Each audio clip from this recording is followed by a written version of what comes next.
Hello students, welcome back to Prepon. Hope you all are doing well. चलिए आज एक modern Indian history पे topic शुरू करते हैं जो आने वाले एग्ज़ाम्स प्रीलिम्स 2021 और EPFO के लिए बड़ा रेलेवेंट है। NCERT class 12th Bipin Chandra, NCERT class 12th Bipin Chandra को बेस बनाकर I have brought certain important topics for you. Class 12th by Bipin Chandra, old NCERT जिसे कहते हैं, आप लोगों ने पढ़ी भी होगी ओल्ड NCERT। तो उसके इम्पॉर्टेंट चैप्टर्स मैं आपको कराता हूँ और NCERT तक सीमित रहेंगे, उससे ऊपर नहीं जाएंगे। वो सारा कवर तो नहीं हो सकता इन YouTube कोर्सेज में, बट स्टिल आपकी एक फेमिलियरिटी, एक एंट्री, जो बिगनर्स हैं उनको एक बहुत अच्छा बेस इन लेक्चर्स के थ्रू मिल सकता है। तो चलिए 50 इंपॉर्टेंट टॉपिक्स की सीरीज मॉडर्न इंडियन हिस्ट्री में हम शुरू करते हैं। So first is European penetration. आप NCERT देखेंगे तो थर्ड चैप्टर है यूरोपियन पेनिट्रेशन। वो यूरोपियन कंपनियां जो भारत में आई हैं, जो व्यापार करने आई हैं और ट्रेड से कैसे टेरिटरी की तरफ बढ़ने लगी हैं। आए तो व्यापारी के तौर पे थे, लेकिन वो यहाँ के शासक ही बनने का प्रयास करने लगे हैं, क्योंकि बिना पॉलिटिकल पावर के इकोनॉमिक्स नहीं चलती है। पहले भी उतना ही ये सही था और हमेशा ही सही है, आज भी सही है कि पॉलिटिकल पावर होती है तो इकोनॉमिक पावर चलती है। तो ultimately from trade to territory, ये टॉपिक को मैंने नाम दे दिया यूरोपियन पेनिट्रेशन।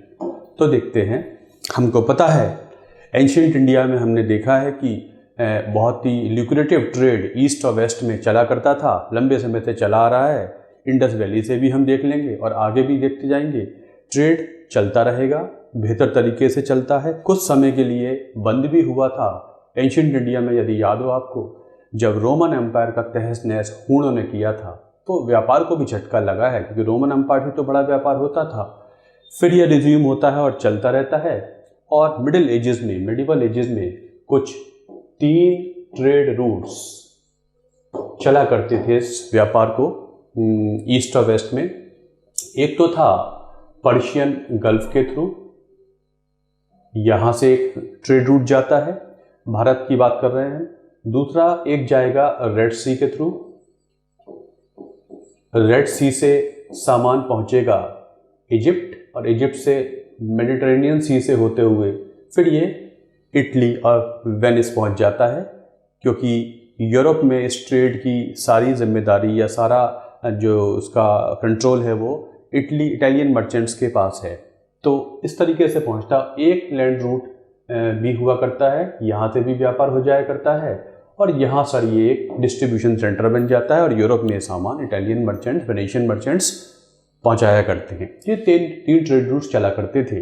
पर्शियन गल्फ और रेड सी ज़्यादा चलते हैं, ये भी ट्रेड रूट चला करता है, उतना ज़्यादा यूज़फुल नहीं, ज़्यादा इस्तेमाल नहीं होता है। इस व्यापार में जो एशियन पार्ट है ट्रेड का, वो तो अरब मर्चेंट्स के पास है और जो यूरोपियन पार्ट है वो इटालियन मर्चेंट्स के पास है, वेनेशियन मर्चेंट्स के पास है। इस तरीके से बांट रखा है कि अरब मर्चेंट्स ले जाते हैं उस क्षेत्र तक, वहाँ से वो हैंड ओवर ले लेते हैं। इस तरीके से व्यापार चला करता है। ये 2 ही स्टेक होल्डर्स हैं इस व्यापार में, अभी किसी को और जगह नहीं मिली है। लेकिन एक डेवलपमेंट हो जाता है मिड 15th सेंचुरी में।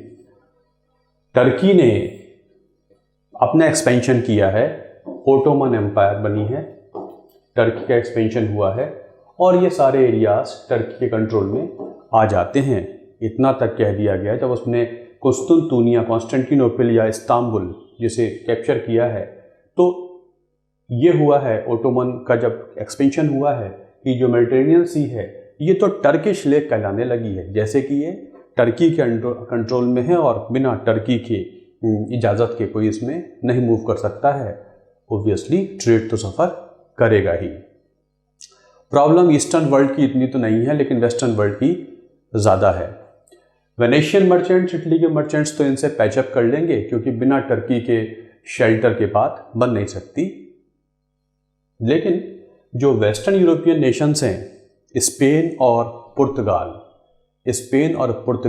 वो इस व्यापार का फ़ायदा उठाना चाहते हैं। वो भी इस ट्रेड में आई कर रहे हैं, इसको देख रहे हैं कैसे हमको भी इसमें शेयर मिले, लेकिन उनको शेयर मिल नहीं पा रहा है। अरबों ने मोनोपलाइज किया हुआ है, वेनेशियन मर्चेंट्स ने किया हुआ है, और टर्की की हॉस्टिलिटी है, टर्की उनको जाने नहीं देगा।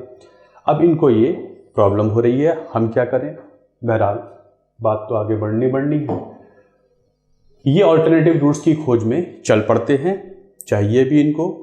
लेकिन अब ये ऑल्टरनेटिव रूट्स आएंगे कैसे, क्या किया जाए, कैसे हो पाएगा, कैसे संभव हो पाएगा। संभव हुआ, कुछ उस समय के डेवलपमेंट्स ऐसे होने लगे, है ना, नीड बेस्ड डेवलपमेंट हो जाते हैं। तो नीड बेस्ड डेवलपमेंट हुए भी थे। साइंस ऑफ नेविगेशन डेवलप हो चुकी है। हेनरी, इंग्लैंड स्पेन का हेनरी है, हेनरी द नेविगेटर कहते हैं, इसने बड़ा बढ़ावा दिया है ओशन नेविगेशन को, सी नेविगेशन को। तो साइंस ऑफ नेविगेशन डेवलप हुई है, और हेनरी ने तो एक ऐसा शिप भी बनाया है जो लाइटर है और तेज़ चल सकता है। मतलब शिप बिल्डिंग में भी कुछ डेवलपमेंट अच्छे किस्म के हुए हैं। उधर साइंटिफिक डेवलपमेंट भी हो रहे हैं, जिसमें ये कहा गया है कि earth is round is not flat. पहले तो ये मेंटेन करते थे कि अर्थ फ्लैट है, राउंड नहीं है। बहुत दूर अगर जाएंगे कोस्टल लाइन से तो we will fall down. But ये सारी भ्रांतियाँ, गलतफहमियाँ साइंटिफिक थॉट में ख़त्म होने लगी हैं। तो डेवलपमेंट साइंस का भी सहयोग मिला है। कार्टोग्राफी, नक्शा बनाना, उसका भी मदद मिला है। मैरिनर्स कंपास, समुद्री यात्राएं, विंड डायरेक्शन, ये सारी चीज़ें सब कुछ इस्टेब्लिश हो गई हैं, काम करने लगी हैं। और इस साइंटिफिक थॉट में ये जो physical arrangements in the form of वो सारी चीज़ें मुहैया हुई हैं, साथ साथ साइंटिफिक थॉट है। इसके साथ साथ एक रेनेसां में स्पिरिट ऑफ एडवेंचर भी डेवलप हुई है। रेनेसां एक मूवमेंट इटली में हुआ था। रेनेसां आपने सुना है, छोटी क्लासेस में पढ़ा भी होगा। इसका मतलब होता है पुनर्जागरण, रीबर्थ। शब्द का मतलब तो रीबर्थ है, लेकिन रीबर्थ का मतलब है पुनर्जागरण। किसमें?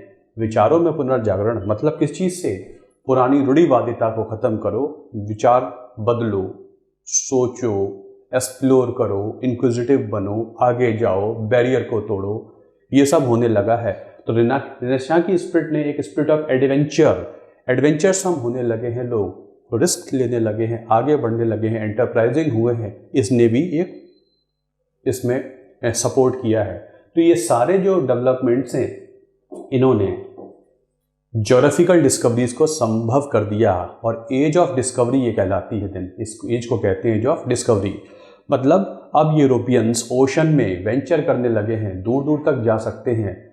अब ये दुनिया को एक्सप्लोर करने निकल पड़े हैं। इनकी नीड है कि ईस्ट का व्यापार हमारी एग्जिस्टेंस के लिए ज़रूरी है, वहाँ का स्पाइस ट्रेड बड़ा बड़ा यूज़फुल है, वो उनकी नीड थी। ये होने लगा है। इस तरीके से डेवलपमेंट शुरू हो जाएगा। 15वीं सेंचुरी के शुरू में हेनरी ने तो बड़ी कोशिश भी की है, मैंने आपको बताया, प्रिंस हेनरी द नेविगेटर, उसने काफ़ी इसमें सपोर्ट किया है। और जो अफ्रीका की वेस्टर्न कोस्ट है, अफ्रीकन कॉन्टिनेंट की जो वेस्टर्न कोस्ट है, उसमें उसने काफ़ी एक्सप्लोरेशन करा लिया है। और ये जानने लगे हैं कि यहाँ से हम पहुँच सकते हैं। इस तरीके से होते होते 1487 तक बार्थोलोमो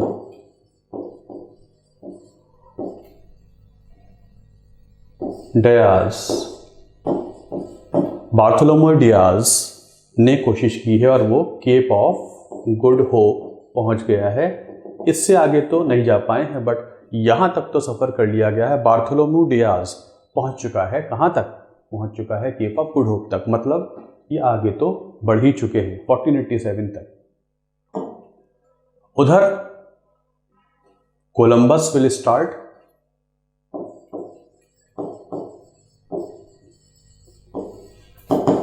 1492-93 will start on this logic that if we sail westward we will reach east. So Columbus started from the coast of Portugal and he wanted to discover ocean route for eastern world.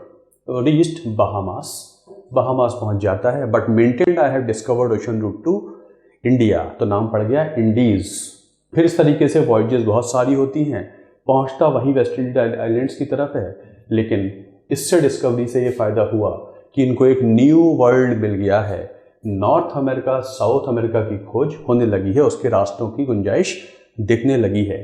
तो bye you can से एक happening हो गई, जिससे इनको एक और बढ़िया बड़ा कॉन्टिनेंट बहुत यूज़फुल मिल गया है इन्हें। और गोल्ड की तो माइंस मिल गई हैं साउथ अमेरिका, नॉर्थ अमेरिका में गोल्ड की माइंस मिल गई हैं। ये डेवलपमेंट होता है कोलंबस के ज़रिए। तो ये उसकी वॉयजेस हैं, कई बार की हैं उसने। उधर पुर्तगाल से वास्को ड गामा 1498 में वेस्टर्न वर्ल्ड तो नहीं जाएगा, क्योंकि उधर जाने से बात नहीं बन रही है, तो let me move this way, क्योंकि यहाँ तक तो एक्सप्लोरेशन हो ही चुका है। और केप ऑफ गुड होप को ये आगे बढ़ता है, क्रॉस करता है। इससे पहले इसका नाम था Cape of Storms, Cape of Storms कहते हैं। गुड होप का मतलब है आशा है, इससे आगे हम जा सकते हैं, तो केप ऑफ गुड होप भी नाम हो गया। आगे बढ़ जाते हैं और ऐसे करते हुए ये 4 शिप्स की फ्लीट लेके चला है वहाँ से। छोटे छोटे इम्तहानों में EPFO टाइप में पूछ सकते हैं कि जिस शिप पे वास्को ड गामा था उसको, वो साओ गैब्रियल नाम था उसका, उसको वो लीड कर रहा है। 3 शिप्स उसकी और हैं। This way they started this towards India, और मीनवाइल अफ्रीकन कोस्ट पे भी ये रुकेगा कई जगह। फाइनली रास्ता भटक भी रहे हैं, चल रहे हैं अफ्रीकन कोस्ट पर, यहाँ कीनिया, मोजाम्बिक वगैरह के आसपास, वहाँ लोकल लोगों से लड़ाई वड़ाई भी हो रही है। वो सब रास्ते का जो चैलेंजेस हैं वो फेस करते हुए एक इब्न माजिद नाम के व्यक्ति से, मर्चेंट या गुजराती मर्चेंट था या जो भी था, उसकी मदद से ही कुड रीच कैलीकट, पहुंच जाता है Calicut. Hence he could reach Calicut.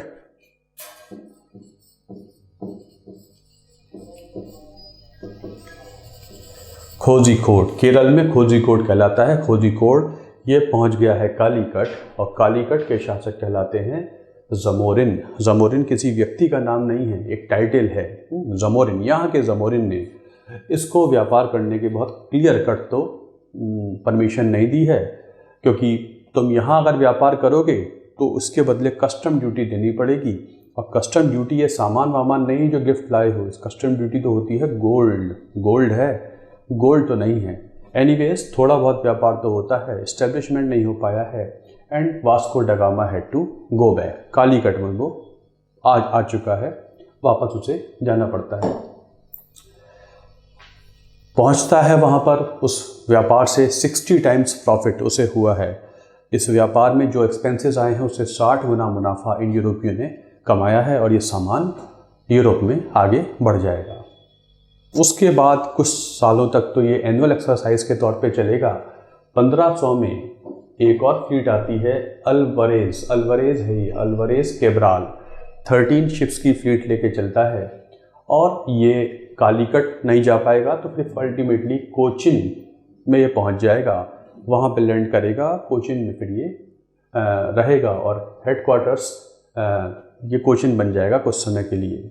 Bye the वे यहाँ पर ये भी जान लेना ज़रूरी है कि जब ये चले हैं इंडिया, ये भी इंडिया की तरफ चला है। यहाँ से ये पुर्तगाल है, ये स्पेन है, आइबेरियन पेनिनसुला कहलाता है ये चला है। तो ये चला तो इधर था, लेकिन ये ड्रिफ्ट हो जाता है, और इस तरीके से ये साउथ अमेरिका, ब्राज़ील की तरफ पहुँच जाता है। So by default they could discover Brazil also. इनको ब्राज़ील का रास्ता ही मिल जाता है। उधर कोलंबस इंडिया के लिए निकला तो उसे अमेरिका मिल गया, इधर साउथ अमेरिका मिल गया, केब्राल की जो ड्रिफ्ट हो गया था। फाइनली फिर ये आ ही जाएगा, and he could come to Cochin. तो both South America, Brazil and America, they were discovered in the quest of the Europeans to search ocean route to India. Bharat की खोज में निकले हैं। आएगा यहाँ पर, लेकिन ओबियसली इससे पहले आपको बताया अरब मर्चेंट्स तो पूरा अरब सागर को डोमिनेट करते हैं, और पुर्तगालियों का, यूरोपियों का आगमन हुआ है तो उनके लिए बहुत बड़ा चैलेंज है। तो ओबियसली वो भी फाइट करते रहेंगे, अरब हॉस्टिलिटी को फेस करेगा। कालीकट में तो कोचिन चला जाएगा। इस तरीके से ये व्यापार थोड़ा सा और आगे बढ़ा। फिर वास्को ड गामा अगेन आता है, अरबों को डिस्ट्रॉय भी करता है, साथ साथ क्रिश्चियनिटी का भी वो आगाज़ यहाँ पर करने लगता है। मतलब व्यापार भी बढ़ रहा है, साथ साथ वो क्रिश्चियन फ्लैग भी साथ में चलता है। आगे चल के पोर्चुगीज़ सरकार ये फैसला करती है क्यों ना इस एनुअल एक्सरसाइज को ख़त्म करके हम वहाँ पर एक इस्टेब्लिशमेंट ही बना लें। अभी तो हम जाते हैं सामान बेचकर और सामान लेकर और कुछ दे दवा कर एक्सचेंज बुलियन करके ले आते हैं, लेकिन वहाँ क्यों ना एक डिपो बना दें, है ना। कई बार कंपनियाँ होती हैं दूसरे देशों में अपना हेडक्वार्टर खोल देती हैं, ऐसे ही हम हेडक्वार्टर खोल देते हैं। पॉलिसी चेंज हुई है और एक वायसरॉय अपॉइंट हो गया है। And the first Portuguese viceroy in India was Francisco de Almeida. The first Portuguese viceroy was Francisco de Almeida. He came to India in 1505. Almeida, and Almeida laid down the Blue Water Policy. He laid the foundation of Blue Water Policy. Blue Water Policy of Francisco de Almeida. क्या है Blue Water Policy?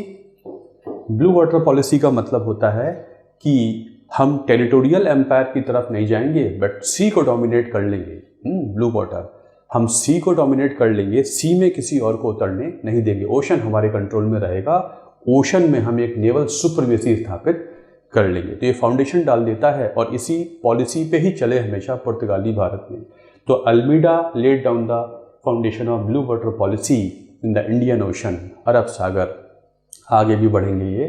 तो इस तरीके से Almeida के बाद से थोड़ा सा स्थायित्व आने लगा है इनके इस व्यापार में। और ये कोचिन है, ये कालीकट है, माहे है, गोवा है, इस तरीके से बहुत सारी, ये मैंने एक मैप लगा दिया है यहाँ वहाँ से उठाकर, आपके फ़ायदे की बात है। फिर अल्मीडा के बाद आता है यहाँ अल्फांजो डी अल्ब्यूकर्क, है ना। अल्फांजो आम खाया है, अल्फांजो इसी के नाम पर है, अल्फांजो डी अल्ब्यूकर्क आ जाता है वायसरॉय 1509 to 29। यहाँ रहता है Alfonso de Albuquerque, the person who laid down the foundation of Portuguese empire in India called Estado da India। इनकी जो इंडियन में एम्पायर थी इसका नाम था एस्तादो द इंडिया। यहाँ पे जो इनका ईस्टर्न व्यापार है उसकी फाउंडेशन डालेगा। So the most important governor of Portuguese governor in India was Alfonso de अल्ब्यूकर्क।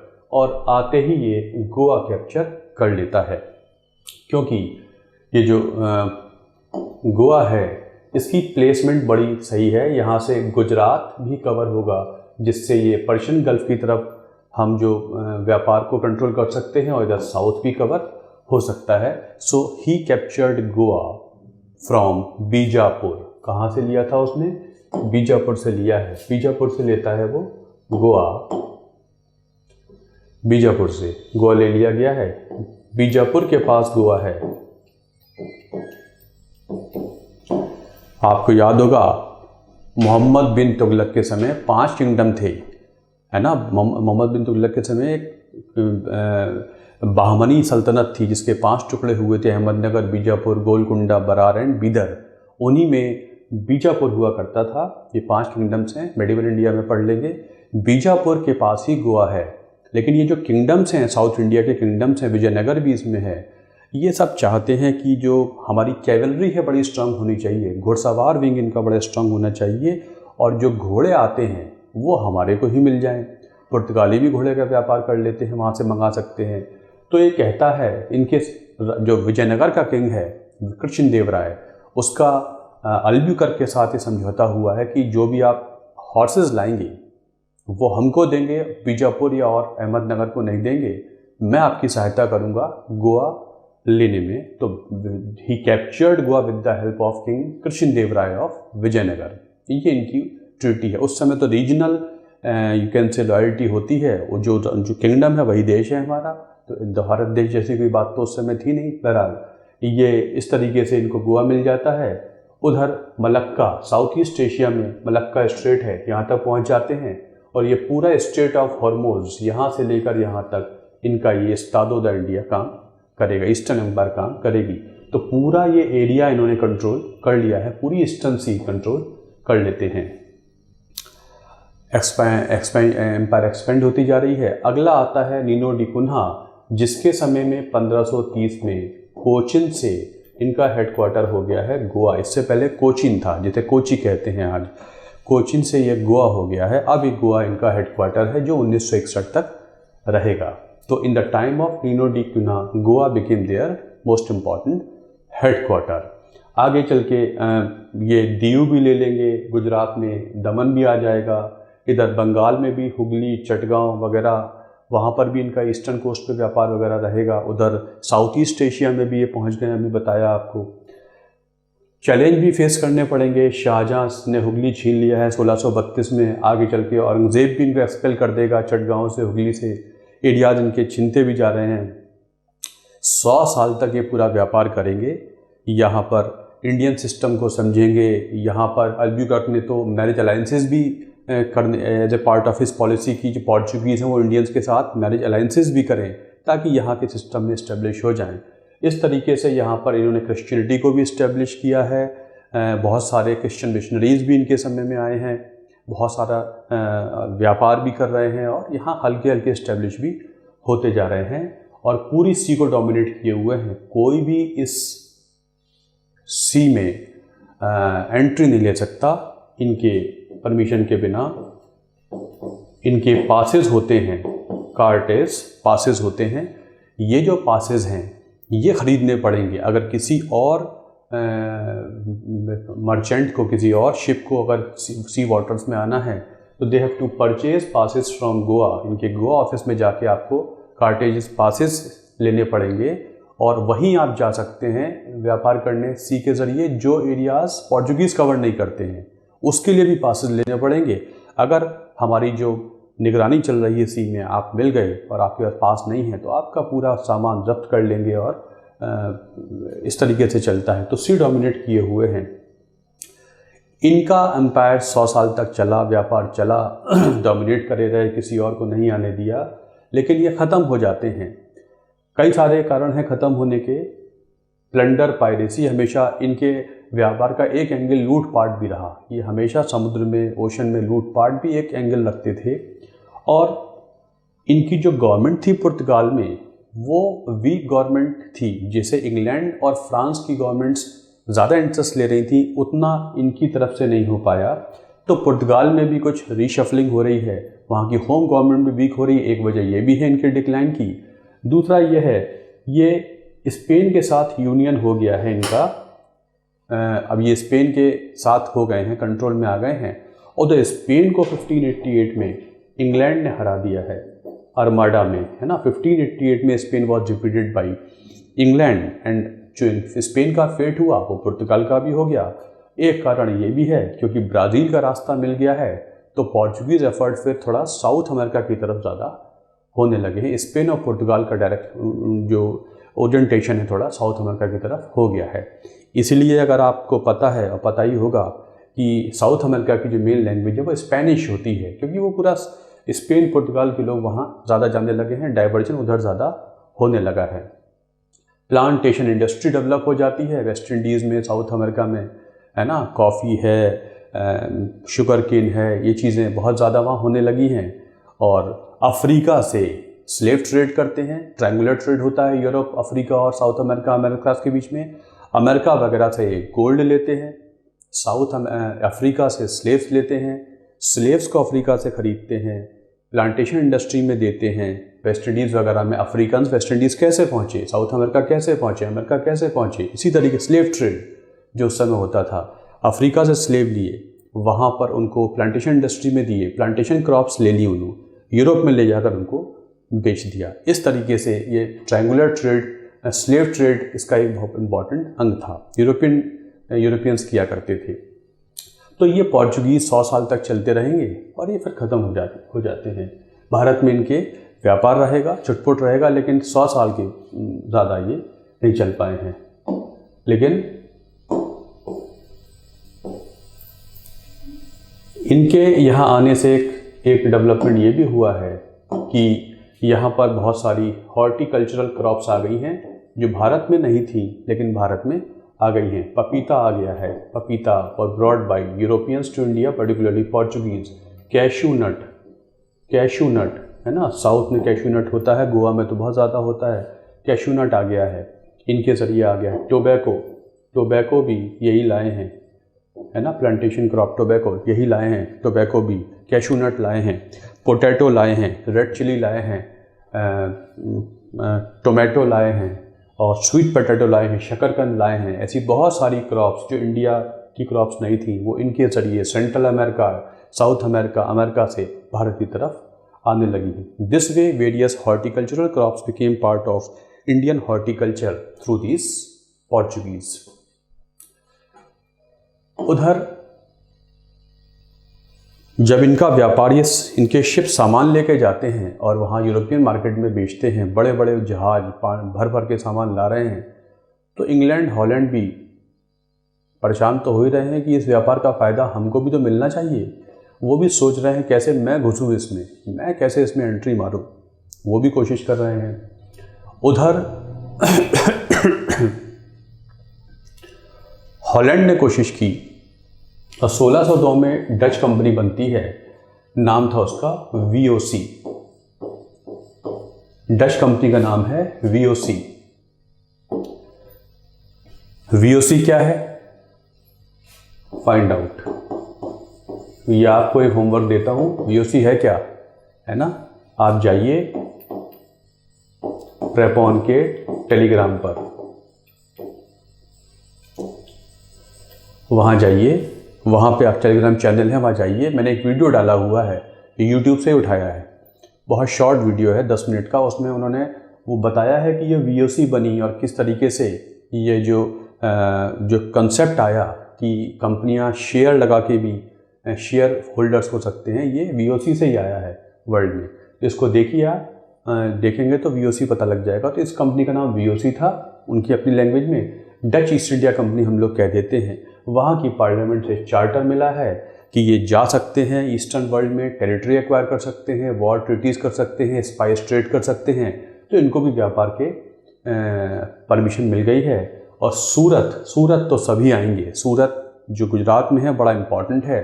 सूरत की कनेक्टिविटी इंटरनल जितने भी इंटरनल सोर्सेज है ट्रेड के भारत के अंदर बहुत बढ़िया तरीके से जुड़ा हुआ है सूरत। तो सूरत सभी लोग सूरत में आगाज़ करते हैं, चाहे अंग्रेज़ हों, चाहे पोर्चुगीज़ हों, फ्रेंच हों या डच हों, सभी सूरत पहुँचेंगे ही। सूरत ही ऐसी है कि उसके बिना कोई और व्यापार हो नहीं सकता। सूरत की खूबसूरती जो है वो उनके लिए बहुत ज़रूरी है। तो सूरत तो उनको आना ही आना है, किसी भी सूरत में सूरत पहुँचना ही है। एनीवेज, भड़ूच भी व्यापार करेंगे, अहमदाबाद भी करेंगे, नागापट्टनम भी करेंगे। नागापट्टनम है इनके पास। चिनसुरा, बंगाल में इनका सबसे इम्पोर्टेंट हेडक्वार्टर है चिनसुरा। याद रखिए बंगाल में चिनसुरा। क्यों याद रखिए, अभी बताऊंगा थोड़ा आगे। चिनसुरा बंगाल में। वैसे इनका जो मेन अटेंशन रहेगा वो रहेगा साउथ ईस्ट एशिया में। साउथ ईस्ट एशिया में व्यापार ये ज़्यादा करेंगे, स्पाइस ट्रेड में ज़्यादा रहेंगे। लेकिन हाँ, आपको ये भी याद रखना है कि इन्होंने टेक्सटाइल को भी इंट्रोड्यूस किया है। इंडियन टेक्सटाइल्स को भी यूरोप ले जाकर बेचते हैं ये। तो स्पाइस ट्रेड के साथ साथ टेक्सटाइल ट्रेड भी होने लगा है। तो क्या करते हैं ये, मैंने लिखा है ट्रायंगुलर ट्रेड। एक तो आपको बताया ट्रायंगुलर ट्रेड मैंने अफ्रीका के संबंध में, जहाँ पर वो स्लेव्स लेते हैं, प्लांटेशन क्रॉप्स में देते हैं, प्लांटेशन क्रॉप्स लेते हैं, यूरोप में बेचते हैं और साउथ अमेरिका वगैरह से गोल्ड भी लेके आते हैं। उधर यहाँ पर क्या है, ये क्या करते हैं, साउथ ईस्ट एशिया से, इंडोनेशिया, मलेशिया वगैरह से, वहाँ से लाते हैं स्पाइस आइलैंड्स कहलाते हैं ना। स्पाइसेस को इंडिया में देते हैं। इंडिया में भी स्पाइसेस होते हैं लेकिन वहाँ के ज़्यादा बेहतर माने जाते हैं। और साउथ इंडिया से टेक्सटाइल लेते हैं, वहाँ की जो टेक्सटाइल्स हैं बहुत मशहूर हैं, है ना। उस टेक्सटाइल को लेते हैं, उस टेक्सटाइल को यूरोप में बेचते हैं, उसके बदले बुलियन दे देते हैं। तो ये ट्रायंगुलर ट्रेड में तो इनका फोकस ज़्यादा साउथ ईस्ट एशिया पे रहा, लेकिन फिर भी इंडिया में इनकी फैक्ट्रीज वगैरह भी रही हैं। आप देख रहे हैं, ये इसको देखेंगे तो बहुत यूज़फुल है ये। यहाँ पर भी ये नागापट्टनम है, लंका में भी ये रहे हैं, यहाँ पर मसूलीपट्टनम में भी इन्होंने कोशिश की है, चिंसुरा भी है बंगाल में, पुलिकट भी है। दिस वे इनकी भी कुछ डिपो वगैरह बने हैं। लेकिन अंग्रेज़ों और फ्रांसीसियों जैसी कोई बहुत इस्टेब्लिश्ड एम्पायर इन्होंने नहीं बनाई है। अंग्रेज़ों से इनका संधि हो गया है कि आप इंडिया में कंसंट्रेट कीजिए, साउथ ईस्ट एशिया में हम करेंगे। और पुर्तगालियों से तो लंका छीन ही लिया है। 1658 में Lanka was captured from Portuguese. This way Dutch company भी होती है, वो भी व्यापार करती है भारत में। अब सबसे बड़े जो लालची लोग हैं उनका आगाज़ होता है, आगमन होता है। तो growth of east India companies trade and influence, आप जब इस चैप्टर को देखेंगे एनसीईआरटी में तो यही वहाँ पर हेडिंग लिखी हुई है। तो ईस्ट इंडिया कंपनी भी भारत में आने की तैयारी में लगी है। उनकी भी आंखें फटी की फटी रह जाती हैं जब वो देखते हैं कि बड़े बड़े सामान आ रहा है जहाज़ों में भर भर के, और हम भी इसमें कुछ ना कुछ तो करें। तो एक सारे मर्चेंट्स मिलके एक कंपनी बनाते हैं। उस समय नाम था इसका मर्चेंट एडवेंचरर्स, और इनको अगले ही साल 1600 में चार्टर मिल जाता है एलिजाबेथ वन से। इंग्लैंड की रानी है एलिजाबेथ वन, क्राउन है ना, वहाँ का क्राउन एलिजाबेथ वन है, और उनसे एक चार्टर मतलब लाइसेंस मिलता है। और लाइसेंस में ये लिखा हुआ है कि आने वाले 15 सालों के लिए ईस्ट इंडिया कंपनी को मोनोपोलिस्टिक ट्रेडिंग राइट्स दिए जाते हैं beyond Cape of Good Hope. Cape of Good Hope के बियॉन्ड जितना भी व्यापार है जो इंग्लैंड से होगा उसके monopolistic rights East India Company को देते हैं, जिसका फॉर्मल नाम हो गया the Governor and Company of Merchants of London Trading into the East Indies. ये नाम है या ऐसे है ये नहीं पता, बट नाम ही है ये। तो the Governor and Company of Merchants of London Trading into the East Indies, ये इसका फॉर्मल नेम है जिसे हम पॉपुलरली ईस्ट इंडिया कंपनी कह देते हैं। तो इसको मिल गया है 15 साल का लाइसेंस, मतलब इंग्लैंड से कोई और कंपनी या कोई और व्यापारी भारत में व्यापार करने नहीं जा सकता है। कंपनी के पास ये मोनोपोलिस्टिक चार्टर आ गया है। बाय द वे, उस समय कौन था भारत का राजा, कौन एम्परर था इंडिया में जब ये ईस्ट इंडिया कंपनी इंग्लैंड में फॉर्म हुई है? You can understand very easily. अब ये गुजरात पहुंच चुके हैं और कोशिश कर रहे हैं 1602, 1603, 1604 में दस्तक तो दे दी है इन्होंने, लेकिन अभी तो पुर्तगालियों का दबदबा सूरत में है ना, वो नहीं इनको पैर रखने दे रहे हैं। तो फिर ये कैप्टन हॉकिंस को भेजते हैं जहांगीर के पास। अकबर के बाद जहांगीर है, मुगल एम्परर जहांगीर के पास भेजा है। जहांगीर से कोई बहुत क्लियर कट परमिशन तो नहीं मिल पाती है। सूरत वापस आते हैं। फिर फाइनली ये सूरत में बैटल ऑफ स्वाली होती है between English and Portuguese. English Captain Best defeated Portuguese off the coast of Surat in the battle called Battle of Swally Hole। ये नेवल सुपरमेसी इनकी जो यूरोपियंस और पोर्चुगीज़ की थी उसको तोड़ देते हैं और supreme naval power Indian waters में बन जाएंगे। तो बैटल ऑफ स्वाली, ये पहली बैटल आपको याद रखनी है जब अंग्रेज़ों ने पहले यूरोपियंस मतलब पोर्चुगीज़ को हराया है। बैटल ऑफ स्वाली 1612-13, और सूरत में अब इनकी इस्टेब्लिशमेंट होने लगेगी।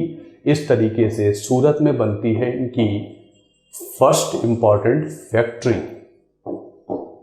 क्या है फैक्ट्री?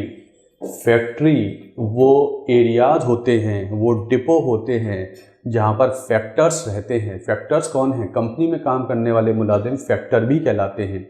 तो फैक्ट्री का मतलब कोई मैन्युफैक्चरिंग कंसर्न वगैरह नहीं है, कुछ प्रोड्यूस होता है, प्रोडक्शन होता है, नो। जो जगहें इनको भारतीय राजा वगैरह दे देते हैं जहाँ ये रह सकते हैं, सामान इकट्ठा कर सकते हैं, उसे अपने देश ले जा सकते हैं, वो जो गोडाउन था, वो जो वेयर हाउस था, उसे फैक्ट्री कहते हैं। तो इनका जो पहला बड़ी फैक्ट्री बनी है दैट वाज सूरत में बनती है। It was in 1612-13। इस तरीके से इनकी शुरुआत हो जाती है। हालांकि इससे पहले मसूलीपट्टनम में भी एक शुरुआत कर चुके हैं। तो सूरत अब आगे चल के भेजते हैं ये थॉमस लो को। उधर इंग्लैंड का राजा जेम्स वन है, इंग्लैंड का किंग जेम्स वन है एलिजाबेथ वन के बाद। जेम्स वन ने वो जो 15 साल का चार्टर है उसको इंडेफिनिट कर दिया है। मतलब वो जो 15 साल की मोनोपोली मिली थी उसको अब इन्होंने कह दिया कि आपके पास ये लंबे समय के लिए है मोनोपोली, मतलब ईस्ट इंडिया कंपनी के पास। अब जेम्स वन ने भेजा है अपना ambassador Thomas Roe in the court of Jahangir. Mughal emperor Jahangir की कोर्ट आगरा आता है। जेम्स वन का एम्बेसडर जेम्स वन का ambassador came to the court of Mughal emperor Jahangir in 1615 Thomas Roe, और ये रहता है वहाँ पर, आगरा में रहता है, और ये जहांगीर से और परमिशंस ले लेता है। और देखा गया कि अहमदाबाद, भरूच, आगरा, बड़ौदा और फैक्ट्रियाँ और डिपोज खुलने लगे हैं ईस्ट इंडिया कंपनी के। इस तरीके से इनके व्यापार में इजाफा होने लगता है, बढ़ावा होने लगता है। तो अब ये अपने पैर जमाते जा रहे हैं। उधर साउथ में चले तो सबसे पहले तो इन्होंने मसूलीपट्टनम में कोशिश की है और इस्टेब्लिश भी कर दिया है मसूलीपट्टनम में, जिसे आज मछलीपट्टनम कहते हैं। मसूलीपट्टनम में व्यापार करना शुरू कर दिया है, लेकिन मसूलीपट्टनम में तो डच भी हैं, पोर्चुगीज़ भी हैं, वहाँ की लड़ाई तो हमेशा चलती रहती है। मसूलीपट्टनम में शुरुआत हो गई है, लेकिन आगे चलकर ये मद्रास की साइट को रेंट पे ले लेंगे। मद्रास की साइट को, जिसे आज चेन्नई कहते हैं, उसकी साइट 1639 में इनको रेंट पे मिल जाएगी, जहाँ पे राजा ऑफ गोलकुंडा ने इनको ये बोला है कि ठीक है, आप यहाँ पर किलेदारी भी कर सकते हैं, इसको चला भी सकते हैं, साइट को सिक्के भी चला सकते हैं अपने, लेकिन मद्रास पोर्ट पे जितना व्यापार करेंगे उसका आधा कस्टम रेवेन्यू आपको मुझे देना पड़ेगा। ये राजी भी है। इस तरीके से साउथ में पहली इम्पॉर्टेंट फैक्ट्री खुलती है मद्रास में, जिसका नाम हो जाता है आगे चलकर Fort Saint George. Fort Saint George, ये उसका एक पेंटिंग है फोर्ट सेंट जॉर्ज की। तो पहला important headquarters of east India company in India was Madras. यहीं से चलेगा पूरा सिस्टम भारत का, जब तक कलकत्ता नहीं बनेगा यहीं से चलेगा। Fort Saint George 1651। By the way आप याद रखेंगे कि भारत में जो पहली म्युनिसिपल कॉरपोरेशन है वो मद्रास में बनी थी 1687 में। बहुत छोटा सा पॉइंट है, बट एग्जाम्स में देखा है मैंने ये। The first municipal corporation in India was started in Delhi, Calcutta, Madras और बॉम्बे। यही 4 मेट्रोपॉलिटन है। तो it was in Madras. Who started? East India Company. जब औरंगजेब का समय था, मतलब अभी औरंगजेब का south, Aurangzeb Mughal empire south में बहुत ज़्यादा नहीं पेनिट्रेट कर पाई अच्छी तरीके से, तो ये मद्रास में पहली म्युनिसिपल कॉरपोरेशन शुरू हो जाती है कुछ इस समय। तो मद्रास बन गया है। उधर वेस्टर्न कोस्ट पर सूरत तो इनके पास है ही, लेकिन अगर आपको याद हो या समझ नहीं हो, शिवाजी का ये पीक है, Maratha ruler Shivaji. And Shivaji is very very powerful in Indian politics at this time. Shivaji की से बड़ी इंपॉर्टेंट है। हालांकि ये समय शाहजहां औरंगजेब का है, लेकिन शिवाजी की से बहुत ज़्यादा है। और सूरत पे तो शिवाजी के अटैक वगैरह भी होने लगे हैं, तो एक डर तो बना रहता है मराठाओं का। इनको उधर 1661-62 में बॉम्बे मिल गया है। चार्ल्स II इंग्लैंड का राजा है। चार्ल्स II इंग्लैंड का राजा है, और चार्ल्स II की मैरिज हुई है पोर्चुगीज प्रिंसेस कैथरीन से। तो उनके बीच में इस टेरिटरी का एक्सचेंज हुआ है। Bombay until this time was with Portuguese, but in this marriage alliance which took place between Charles II, the King of England, and the Catherine of Braganza of Portugal, उसमें they got Bombay as a gift। Bombay मिला है, और 1668 में Bombay was handed over to East India Company by king of England. बहुत nominal rent पर उसने बॉम्बे दे दिया है ईस्ट इंडिया कंपनी को। इसे कहते हैं ट्रीटी ऑफ व्हाइट हॉल। ये तो किताबों में लिखा रहता है कि मैरिज अलायंस हुआ है। वो जो treaty of Whitehall sign हुई है बिटवीन इंग्लैंड एंड पुर्तगाल, उसी में ये कंडीशन रखी है पुर्तगाल ने कि आप बॉम्बे हम आपको दे रहे हैं, लेकिन जितने पोर्चुगीज़ हैं उनका ध्यान आपको वहाँ रखना पड़ेगा। इंग्लैंड राजी भी है। दिस वे सूरत की जगह अब बॉम्बे इंपॉर्टेंट हो जाएगा, क्योंकि बॉम्बे को डिफेंड करना आसान है। मराठाओं की जो राइजिंग पावर है उससे वो डिफेंड भी करना चाहते हैं अपने आप को। इस तरीके से Bombay will become important headquarters on the western coast. Surat नहीं रहेगा, उधर मसूलीपट्टनम की जगह मद्रास हो जाएगा, सूरत की जगह बॉम्बे हो जाएगा। अब ब्रेड बास्केट ऑफ इंडिया पहुँचते हैं, बंगाल। बंगाल बड़ा इम्पॉर्टेंट है। कोशिश होती है बंगाल में 1633 में हरिहरपुर में इनका पहला ईस्टर्न, अगर ईस्टर्न इंडिया में इनकी पहली डिपो की बात की जाए तो उसमें बंगाल साइड में, उड़ीसा बंगाल में, तो हरिहरपुर महानदी जो नदी है उसके बिल्कुल माउथ पर हरिहरपुर में इनकी पहली फैक्ट्री खुलती है। उसके बाद फिर बालासोर में भी है, पटना में भी है और हुगली में भी 1651 में इनकी एक फैक्ट्री खुल जाती है। ये बंगाल का जो गवर्नर है उससे इनको कुछ परमिशन वगैरह भी मिल जाती है। 1651 में पहला इम्पॉर्टेंट डिपो वो हुगली में बना है। अब 1650 से लेकर 1680-90 तक एक्सपेंशन चलता रहता है। बंगाल से व्यापार ज़्यादा इम्पॉर्टेंट लगने लगा है और ये एक्सपेंशन की मोड में आ गए हैं, उस मोड में चल रहे हैं, ट्रेड एक्सपेंड करने लगा है। लेकिन अब ईस्टर्न साइड में, ईस्टर्न जो एरिया है वहाँ पर हम एक इंडिपेंडेंट पावर के तौर पे डेवलप हों। अभी तो वहाँ के राजा नवाब और जो गवर्नर्स हैं उनकी मर्जी पे काम चलता है, क्यों ना हम यहाँ भी एक इम्पॉर्टेंट हेडक्वार्टर बनाएं और इंडिपेंडेंटली काम करें, ऐसी कुछ कोशिश करने लगे हैं। व्यापार बढ़ने लगा है। अब इस कोशिश में कई बार ऐसा भी होता है कि जब आपके पास ज़्यादा बेहतर तरीके से पावर आ जाती है तो मिसयूज़ भी होने लगता है। भारतीय उनको पावर देते जा रहे हैं, वो उसको थोड़ा सा मिसयूज़ करने लगे हैं। इतना मिसयूज़ करने लगे हैं कि 1686 में तो उन्होंने औरंगज़ेब को ही चैलेंज कर दिया है। हुआ ये है कि औरंगज़ेब ने बोला है ठीक है आप व्यापार कीजिए, लेकिन जो मुग़ल शिप्स जाती हैं ओशन वाटर्स में, तो ओशन पुलिसिंग भी आप देखिए। बाय द वे इंडियंस ने नेवल पावर पे बहुत ध्यान हिस्टोरिकल पीरियड में नहीं दिया है। वैसे अशोक के पास नेवी हुआ करती थी और सबसे इम्पॉर्टेंट दिल्ली सुल्तानों ने नेवी पे काम नहीं किया, मुग़लों ने नहीं किया। अशोक का नेवल विंग हुआ करता था।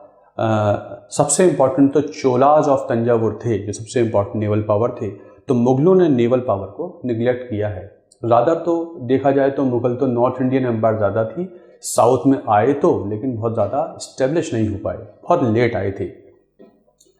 तो आप सी पुलिसिंग भी कीजिए, मतलब आप ही उसकी देखरेख कीजिए। अब होता यह है कि एक तो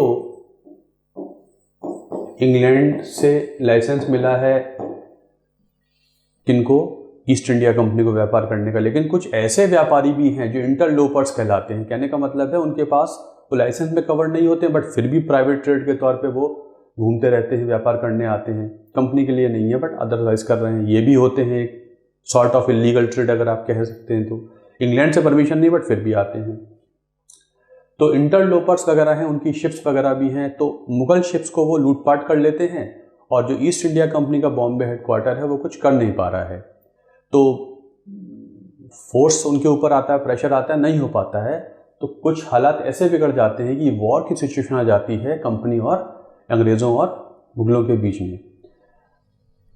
इतनी हिमाकत करने लगते हैं, कुछ ज़्यादा अपने आप को ज़्यादा समझने लगे हैं। और Mughal emperor Aurangzeb was very very powerful king in India, नहीं in the world. In the world ही was very very powerful. So उनकी माइट को चैलेंज करना मुग़लों की आसान नहीं था। कंपनी ने अपने आप को ओवर एस्टिमेट कर लिया था। बुरी तरीके से हार जाते हैं। औरंगज़ेब ने तो इनके सारे अधिकारी ख़त्म कर दिए हैं, सारी फैक्ट्रियां जब्त कर ली हैं, बॉम्बे को तो घेराबंदी कर दी है। कोई व्यापार बॉम्बे से नहीं होगा, एम्बार्गो लगा दिया है, कुछ नहीं, कोई व्यापार नहीं हो सकता है। और बॉम्बे और इंडिया का व्यापार तो बड़ा ही इंपॉर्टेंट हो गया है वेस्टर्न वर्ल्ड के लिए, इंग्लैंड के लिए। एम्बार्गो लग गया है, रोक लग गई है, बिसीज कर लिया गया है बॉम्बे को। बड़े परेशान हो गए, घबरा गए हैं। और जो व्यापारी होते हैं, बिजनेस है तो बिजनेस तो बड़ी इंपॉर्टेंट होती है, उसमें इमेज और ईगो तो काम करती नहीं है। वही हुआ है, तुरंत माफ़ी मांगी है मुग़ल एम्परर से कि नहीं, हमको ये मुश्किल खता हो गई, गड़बड़ हो गई, आप माफ़ कर दीजिए।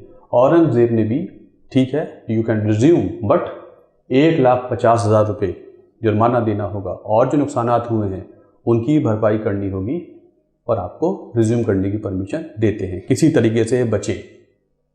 एक बार शाहजहाँ ने भी निकाल दिया था इनको हुगली से, फिर एक बार औरंगज़ेब ने भी इनको भगाया यहाँ से।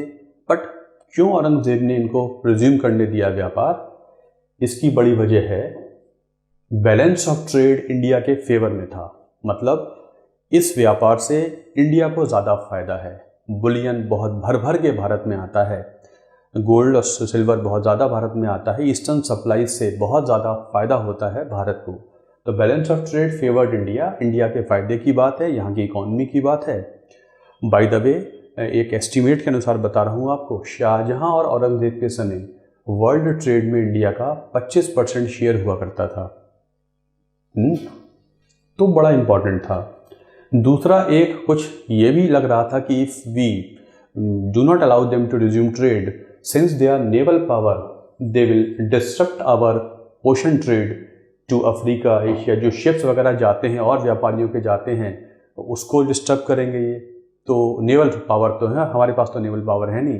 तो ये 2-3 चीज़ों को देखते हुए औरंगज़ेब ने इनको कह दिया है ठीक है रीस्टार्ट। तो इस तरीके से ये बॉम्बे इनको वापस मिल जाता है। अब आपसे ये पूछ लेंगे कि औरंगज़ेब ने कहा है सबसे पहले तो बॉम्बे के गवर्नर को आप यहाँ से भगा दीजिए, जॉन चाइल्ड। याद रखिएगा, who was the governor of Bombay, जिसने फिर माफ़ी मांगी औरंगज़ेब से और फिर लेकिन उसको अल्टीमेटली भारत से जाने को बोला है औरंगज़ेब ने। That was John child, it was he John child. ये बॉम्बे का गवर्नर है। इसी की यही था उस समय जब मुगलों को और औरंगज़ेब का मुगलों को अंग्रेज़ों का ये टसल हुई है। ये नाम याद रखेंगे आप, John child. Very important information, not usually found. It was John child जो कन्फ्रंटेशन के मूड में आ गए थे भारतीयों से, मुगलों से। दैट वॉज गवर्नर है बॉम्बे का जॉन चाइल्ड। अब बंगाल में ये 1690 में जब वो हालात बॉम्बे के साथ को ठीक ठाक हुए हैं तो 1690 में ये सुतनुती नाम की साइट ले लेते हैं। जॉब चार्नोक नाम के व्यक्ति ने बंगाल में सुतनुती में एक फैक्ट्री स्टार्ट की है। यहाँ पर इनको एक डिपो बनाने की परमिशन दे दी है मुग़ल गवर्नर ने। वहाँ का मुग़ल गवर्नर है, उसने इनको परमिशन दे दी है कि चलो आप यहाँ डिपो स्टार्ट कर सकते हैं। अगले ही साल इनको औरंगज़ेब का फरमान भी मिल जाता है। मैंने अभी बताया था आपको 1651 में हुगली में व्यापार शुरू हुआ है तो इनको एक फरमान मिल गया था ट्रेड करने के लिए। उसी फरमान को और इम्प्रोवाइज कर देता है औरंगज़ेब और इनको duty free trade in Bengal क्या परमिशन मिल गई है। इसका मतलब ये नहीं है कि इनको कस्टम ड्यूटी नहीं देनी है इंटरनल ट्रेड के लिए। इसका मतलब है कि इनको सालाना 3000 रुपये देने हैं, उसके बदले इनका आवागमन पूरे उसमें बंगाल में फ्री है। मतलब ट्रांजिट फ्री हो गई, मूवमेंट अब टोल चौकी पे चुंगी पे रोका नहीं जाएगा। और जब आवागमन फ्री होगा तो व्यापार फैलता ही फैलता है। तो बाई औरंगज़ेब फरमान, जिसको 1691 का फरमान भी बोल देते हैं, इनको ड्यूटी फ्री ट्रेड मिल जाता है बंगाल में। एक बड़ा अधिकार इनको औरंगज़ेब से मिल गया है। 1698 में ये सुतनुती के पास गोविंदपुर और कालीकाता भी एक्वायर कर लेते हैं। वहाँ की ज़मींदारी, जिसके पास वहाँ की ज़मींदारी थी, उससे इसको परचेज कर लेते हैं। तो इनके पास ये 3 क्षेत्र आ जाते हैं बाई 1698। इससे पहले यहाँ पर क्या कहते हैं, कुछ ऐसे डेवलपमेंट्स हुए हैं जिसकी वजह से इनको अपने को स्ट्रेंथन करना पड़ा है, फोर्टिफाई करना पड़ा है, किलेदारी करनी पड़ी है। वो हम सब नहीं लेते हैं, यहाँ पर है तो इम्पॉर्टेंट बट बहुत फिर ये लेक्चर बढ़ता चला जाएगा। सो 1700 में ये तीनों क्षेत्र मिलके बन जाते हैं द सिटी ऑफ कैलकाटा और चार्ल्स आयर इसका पहला प्रेसिडेंट था। तो कैलकाटा का जो कैलकाटा प्रेसिडेंसी है उसका पहला प्रेसिडेंट चार्ल्स आयर था, लेकिन Calcutta was founded by job Charnock, जिसको नाम दे दिया इन्होंने फोर्ट विलियम। यहाँ पे जो इनका फोर्ट था, ये देखिए इनका हेडक्वार्टर है, पिक्चर है उसकी, पेंटिंग है, फोर्ट विलियम इसे कहते थे। ये जो शहर कैलकाटा है, कैलकाटा में होता है। तो Fort Saint George, Bombay, Madras, Bombay and Calcutta, ये मद्रास है। मद्रास की फाउंडेशन डालता है फ्रांसिस डे,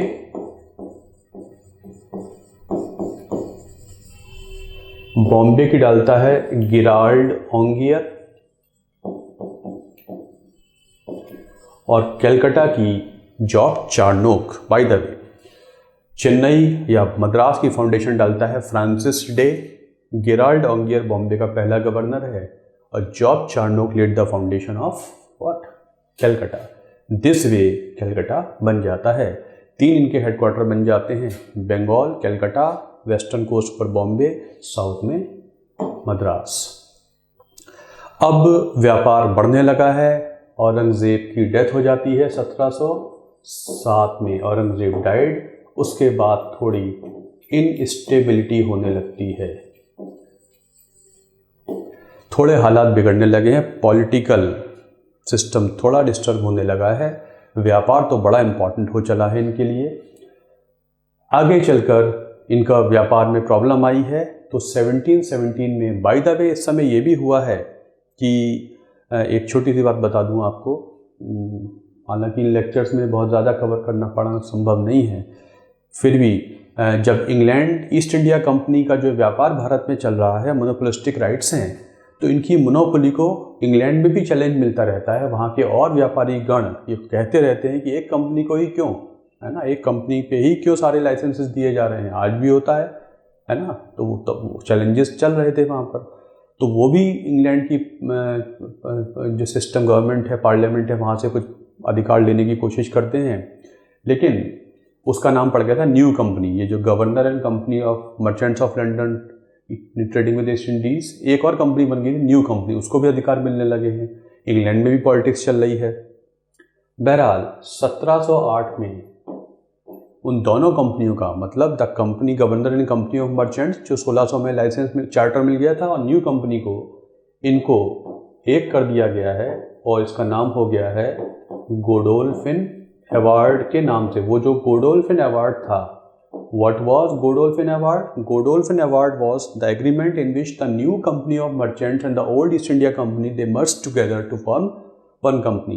तो जो आगे रूल करेगी वो ये मर्ज्ड कंपनी है। दोनों कंपनियों का जो मर्जर है वो ये कंपनी है। इसको कहते थे गोडोल्फिन अवार्ड। उससे दोनों कंपनियां, जो नई कंपनी बनी थी, वो पुरानी के साथ आ जाती है। तो अब व्यापार इनका चलने लगा है। उधर औरंगजेब ने फरमान दे दिया है। औरंगजेब के फरमान को बंगाल के शासक ऑनर करने को तैयार नहीं हो रहे हैं। आगे चलकर जब उस समय तो चला है, बट औरंगजेब की डेथ के बाद प्रॉब्लम होने लगी है। बंगाल के जो शासक है मुर्शीद कुली खान, वहाँ का गवर्नर था, फिर वो वहीं का इंडिपेंडेंट शासक भी ग्रेजुअली होने लगता है, तो प्रॉब्लम हो रही है। जब मुर्शीद कुली खान वगैरह ने जब थोड़ा सा बंगाल से प्रॉब्लम होने लगी है, तो इन्होंने फिर औरंगजेब के बाद जो चौथा मुगल एम्परर था, उसका नाम था फर्रुखसियार, उसके पास इन्होंने एक मिशन भेजा है, जॉन सरमन का मिशन। जॉन सरमन का मिशन पहुंचा है किसके पास? फर्रुखसियार के पास, इंग्लिश मिशन, कि हमको व्यापार के अधिकार दिए जाएं। इस तरीके से 1717 में फर्रुखसियार ने इनको एक फरमान दिया है, और इस फरमान में मतलब एक रॉयल ऑर्डर दिया है, जिसमें बंगाल में तो आपके पास ड्यूटी फ्री राइट्स तो थे ही, उसके साथ साथ ये एक्सटेंड किए जाते हैं गुजरात और डेक्कन में भी, बॉम्बे, मद्रास और गुजरात में भी आपको duty free trading rights extend कर देते हैं। आपको freedom to export import of goods in Bengal है without paying any taxes. Bengal में सामान लाना ले जाने का आपको फ्रीडम दिया जाता है, फर्दर टैक्सेस देने की नीड नहीं है, और आपको दस्तक पासेस इशू करने की परमिशन दी जाती है। ये मैं आपको फरमान शॉर्ट में बता रहा हूँ, इसके सारे प्रोविजंस बहुत ज़्यादा लंबे हैं, वो मेन कोर्स में देखेंगे।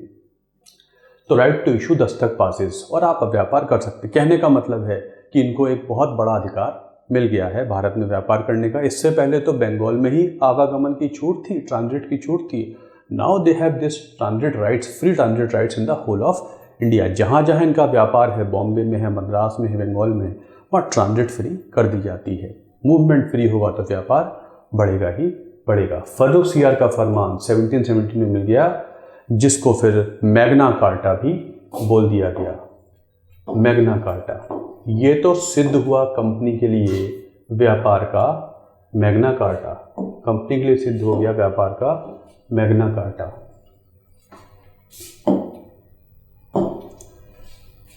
Magna carta of companies trade in India. अब ये मैग्ना कार्टा क्या है ये हम देखेंगे। ये कंपनी के लिए सिद्ध हुआ था Magna carta of trade in India, और दस्तक पासेस जारी होने लगे हैं। दस्तक पासेस, आपको दस्तक पासेस जारी करने की परमिशन दी जाती है।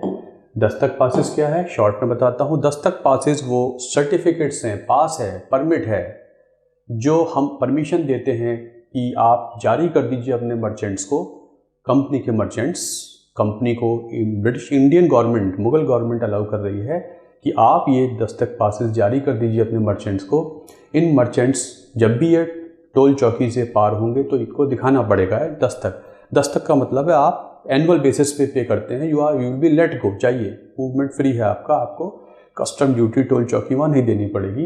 मतलब कंपनी के सामान को मुगल टोल चौकी पे रोका नहीं जाएगा, क्योंकि इनके साथ करार है गवर्नमेंट के साथ, ये दस्तक एनुअल बेसिस पर देते हैं। तो दस्तक पासेस का सिस्टम चल पड़ा है। अब उधर मुर्शीद कुली खान बंगाल का गवर्नर है, उसके बाद अली वर्दी खान वगैरह आएंगे, वो हैप्पी नहीं है, नहीं ये दस्तक पासेस का सिस्टम सही नहीं है और इनको और एरिया दिए जा रहे हैं, अधिकार दिए जा रहे हैं, बंगाल में तो हम चलने ये नहीं देंगे। दस्तक का मिसयूज़ भी होने लगा है। आगे चल के वो हालात बनने लगे हैं जिससे प्लासी, बैटल ऑफ प्लासी और बैटल ऑफ बक्सर होने लगेगा।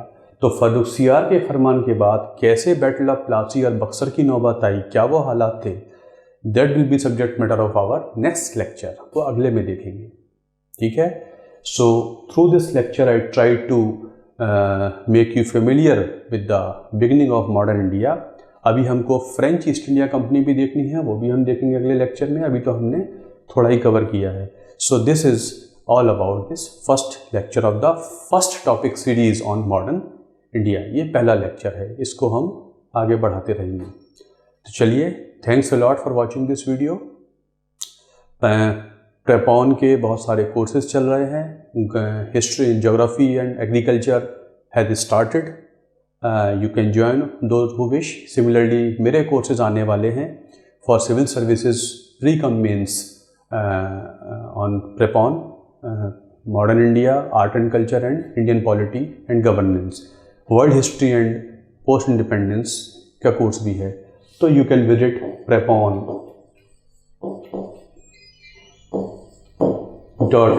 वेबसाइट है, you can have idea about these courses over there. So thanks a lot and be blessed. Thank you.